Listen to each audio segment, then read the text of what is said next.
ఏపీలో ఎమ్మెల్సీ ఎన్నికలకు దూరంగా ఉంటున్నట్లు ప్రకటించింది ఎన్డీఏ కూటమి. 2024 అసెంబ్లీ ఎన్నికల్లో అత్యంత భారీ విజయం సాధించిన బీజేపీ, జనసేన, టీడీపీ కూటమి రాష్ట్రంలో ప్రభుత్వాన్ని ఏర్పాటు చేసింది. ఈ క్రమంలో వచ్చిన మొట్టమొదటి ఎమ్మెల్సీ ఎన్నికల్లో పోటీకి దూరంగా ఉంటున్నట్లు కూటమి ప్రభుత్వం సంచలన నిర్ణయం తీసుకుంది. విశాఖ స్థానిక సంస్థల ఎమ్మెల్సీ ఎన్నికకు నోటిఫికేషన్ వచ్చినప్పటి నుంచి ఆ ప్రాంత నేతలతో టీడీపీ, జనసేన నేతలు చర్చలు జరుపుతున్నారు. ఈ క్రమంలో నామినేషన్ ప్రక్రియకు చివరి రోజు కావడంతో మరోసారి విశాఖ నేతలతో చర్చించిన చంద్రబాబు ఎమ్మెల్సీ ఎన్నికకు దూరంగా ఉండాలని సూచించారు. దీంతో కూటమి నేతలు సీఎం చంద్రబాబు నిర్ణయానికి ఆమోదం తెలిపి విశాఖ ఎమ్మెల్సీ ఉప ఎన్నికకు దూరంగా ఉంటున్నట్లు ప్రకటించారు. అయితే ఈ ఎమ్మెల్సీ స్థానం కోసం ఇప్పటికే నామినేషన్ వేసిన వైసీపీ నేత మాజీ మంత్రి బొత్స సత్యనారాయణకు లైన్ క్లియర్ అయిపోయింది.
ఏపీలో ఎమ్మెల్సీ ఎన్నికలకు దూరంగా ఉంటున్నట్లు ప్రకటించింది ఎన్డీఏ కూటమి. 2024 అసెంబ్లీ ఎన్నికల్లో అత్యంత భారీ విజయం సాధించిన బీజేపీ, జనసేన, టీడీపీ కూటమి రాష్ట్రంలో ప్రభుత్వాన్ని ఏర్పాటు చేసింది. ఈ క్రమంలో వచ్చిన మొట్టమొదటి ఎమ్మెల్సీ ఎన్నికల్లో పోటీకి దూరంగా ఉంటున్నట్లు కూటమి ప్రభుత్వం సంచలన నిర్ణయం తీసుకుంది.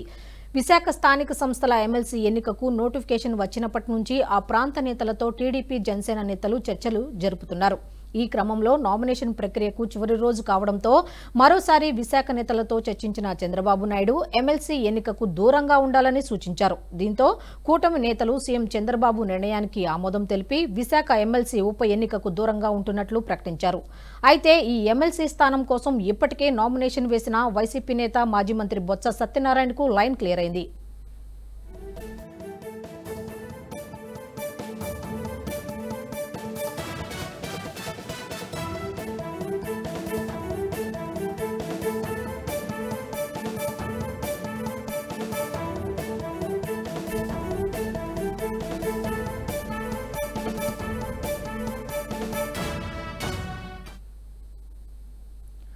ఏపీలో ఎమ్మెల్సీ ఎన్నికలకు దూరంగా ఉంటున్నట్లు ప్రకటించింది ఎన్డీఏ కూటమి. 2024 అసెంబ్లీ ఎన్నికల్లో అత్యంత భారీ విజయం సాధించిన బీజేపీ, జనసేన, టీడీపీ కూటమి రాష్ట్రంలో ప్రభుత్వాన్ని ఏర్పాటు చేసింది. ఈ క్రమంలో వచ్చిన మొట్టమొదటి ఎమ్మెల్సీ ఎన్నికల్లో పోటీకి దూరంగా ఉంటున్నట్లు ప్రకటించింది.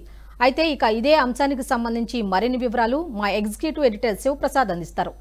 శివప్రసాద్, చెప్పండి. ఏపీలో ఎమ్మెల్సీ ఎన్నికలకు దూరంగా ఉంటున్నట్లు కూటమి ప్రకటించింది. కారణాలు ఏమై ఉంటాయి? ప్రధానంగా చూస్తే మనకి అత్యంత బలమైనటువంటి మెజారిటీతో కేవలం 11 స్థానాలు తప్ప మొత్తం 175 స్థానాల్లో 11 స్థానాలు తప్ప మిగిలిన అన్ని స్థానాలు గెలుచుకున్నటువంటి కూటమి ఎమ్మెల్సీ ఎన్నికల్లో దూరంగా ఉండాలి అని నిర్ణయం తీసుకొని ఈ మేరకు రాష్ట్ర ముఖ్యమంత్రి చంద్రబాబు నాయుడు విశాఖకి సంబంధించినటువంటి నేతలందరితో కూడా వీడియో కాన్ఫరెన్స్ ద్వారా కానీ లేదా కాల్ కాన్ఫరెన్స్ ద్వారా కానీ మాట్లాడి మనం పోటీ చేయొద్దు ఈ ఎన్నికల్లో అనేటటువంటి నిర్ణయం తీసుకున్నారు. దీంట్లో ప్రధానంగా కారణాన్ని గురించి కనుక ఆలోచిస్తే రేపు జరగనున్నటువంటి ఉత్తరాంధ్ర, త్వరలో జరగనున్నటువంటి ఉత్తరాంధ్ర ఎమ్మెల్సీ ఎన్నికలకు సంబంధించి బొత్స సత్యనారాయణ వైసీపీ పార్టీ నుంచి ఆయన ఒక్కరే నామినేషన్ వేశారు, ఒక ఇండిపెండెంట్ నామినేషన్ వేశారు. నిజానికి ప్రభుత్వం కనుక తలుచుకుంటే, అంటే తెలుగుదేశం పార్టీ, బీజేపీ, జనసేన కూటమి కనుక తలుచుకుంటే చాలా హాయిగా సునాయాసంగా ఈ ఎన్నికలు పోటీ చేసే అవకాశం ఉంది. ఆ జిల్లాలో ఉన్నటువంటి వైసీపీ కేడర్ అంతా కూడా టీడీపీకి ఓటేయడానికి, టీడీపీ వైపు రావడానికి అందరూ పూర్తిగా సిద్ధంగా ఉన్నామనే ఇండికేషన్స్ ఆల్రెడీ ఇప్పటికే ఇచ్చారు స్థానికంగా. కానీ ఈ పేరు చెప్పుకొని వాళ్ళంతా కూడా పార్టీలో ప్రవేశించి వాళ్ళు కోర్టుగా మారడం కానీ లేదా గతంలో పార్టీని అప్రదిష్ట పాలు చేసి పార్టీకి వ్యతిరేకంగా విచ్చలవిడిగా ప్రవర్తించి అట్లాగే తమ యొక్క పార్టీ తరఫున అనేక రాజకాలు చేసి ఇవన్నీ చేసిన వాళ్ళందరూ ఈ పార్టీలోకి వచ్చి దీంతో కనుక వాడు కనుక జాయిన్ అయితే ఇక్కడ ఉన్నటువంటి కేడర్ యొక్క మానసిక స్థైర్యం దెబ్బతింటుంది. నెంబర్ 1. నెంబర్ 2, అటువంటి వాళ్ళందరినీ అదుపులో పెట్టాల్సినటువంటి రాష్ట్ర ప్రభుత్వం అదుపులో పెట్టలేని పరిస్థితి ఏర్పడుతుంది. అందువల్ల వైసీపీ నుంచి ఎవరినైనా సరే తెలుగుదేశం పార్టీ, జనసేన, బీజేపీ కూటమిలోకి రానివ్వడానికి వీల్లేదు అనేటటువంటి ఒక బలమైనటువంటి నిర్ణయం తీసుకున్నారు రాష్ట్ర ముఖ్యమంత్రి చంద్రబాబు నాయుడు.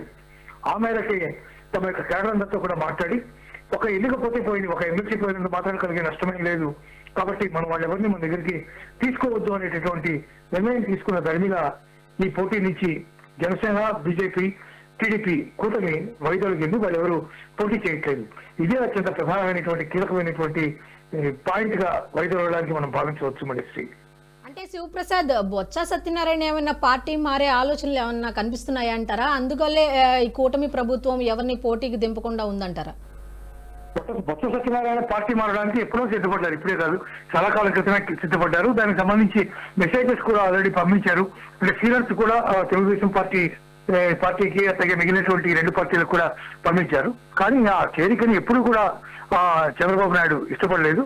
ప్రధానమైనటువంటి కారణం మాత్రం ఇందాక నేను చెప్పినట్టుగా అక్కడ ఉండేటటువంటి క్యాడర్ అంతా కూడా మారిపోయి ఒకవేళ వాళ్ళంతా టీడీపీ, జనసేన, బీజేపీ కూటమిలో కనుక చేరితే తద్వారా వాళ్ళు చేసినటువంటి అనేక రకాలైనటువంటి దుర్మార్గాలకి మనం బాధ్యత వహించవలసినటువంటి పరిస్థితి ఉంటుంది. కాబట్టి అటువంటి పరిస్థితి రాకూడదు.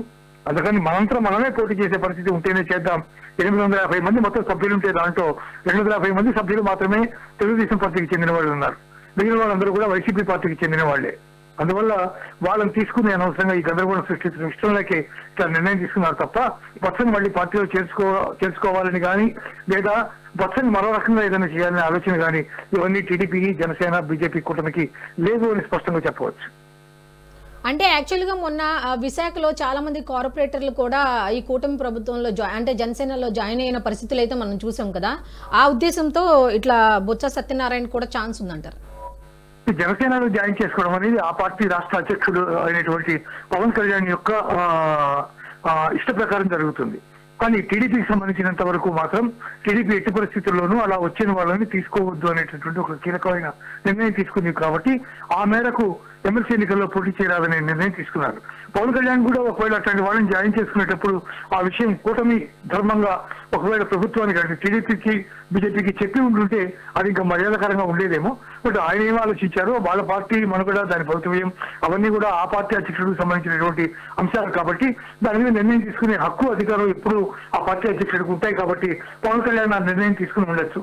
కానీ టీడీపీ తరఫు నుంచి మాత్రం ఆ పార్టీకి సంబంధించినటువంటి అధినేతగా చంద్రబాబు ఈ నిర్ణయం తీసుకున్నారు. కాబట్టి దాని ప్రకారమే వెళ్లాలనేటటువంటి ఆలోచనతోనే ఈ నిర్ణయం తీసుకున్నారు. అంతే తప్ప పవన్ కళ్యాణ్ పార్టీలో వాళ్ళు చేరినంత మాత్రాన వాళ్ళని స్వాగతించి ఎమ్మెల్సీ ఎన్నికల్లో పోటీ చేసే ఆలోచన మాత్రం కూటమికి లేదు అని స్పష్టంగా చెప్పవచ్చు. మనశ్రీ, అంటే మండలిని ఏమైనా రద్దు చేసే అవకాశం ఏమైనా ఉందంటారా?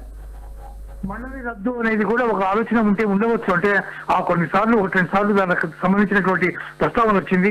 గతంలో కూడా ఆ టీడీపీ అధికారంలో ఉండగా మండలిని రద్దు చేసినటువంటి సందర్భాన్ని కూడా మనం చూసాం. అందువల్ల మండలి రద్దు అనే ఆలోచన కూడా ఉండవచ్చు. అయితే దాన్ని ఇప్పుడే బహిర్గతం చేయడం కానీ దాని గురించి మాట్లాడడం కానీ ప్రస్తుతం జరిగే అంశం కాదు.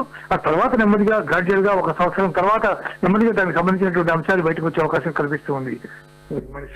అంటే కూటమిలో చాలా మంది కూడా ఎమ్మెల్సీకి సంబంధించి ఆశావాహులు కూడా ఉంటారు కదా. ఈ విధంగా ఏదైనా కొద్దిగా గుసగుసలు వినబడతా ఉంటాయి కదా, మమ్మల్ని ఎందుకు ఆపారు అన్నట్టుగా, అటువంటి ఏమన్నా జరిగే ఆస్కారం ఏమైనా ఉందంటారా? వద్దు అన్నందుకు, చంద్రబాబు నాయుడు వద్దు అన్నందుకు. అందుకే చంద్రబాబు ఇట్లాంటి నిర్ణయం తీసుకున్నారు. ఒక్క సీటు పోయినంత మాత్రాన, ఒక ఎమ్మెల్సీ పోయినంత మాత్రాన టీడీపీ కూటమికి కానీ టీడీపీ ప్రభుత్వానికి కానీ వచ్చే నష్టమేమీ లేదు. అసలు ఒక ఎమ్మెల్సీ పోతే పోయింది. తప్పిదాలు చేసి వాళ్ళందరినీ మన దాంట్లో తీసుకొచ్చి మన కార్యకర్తలను ఇబ్బంది పెట్టి ఇటువంటివన్నీ చేసే ఉద్దేశం లేదు. కాబట్టి ఆ రకమైన నిర్ణయం తీసుకున్నారు అని చెప్పవచ్చు. Okay, thank you Sivaprasad.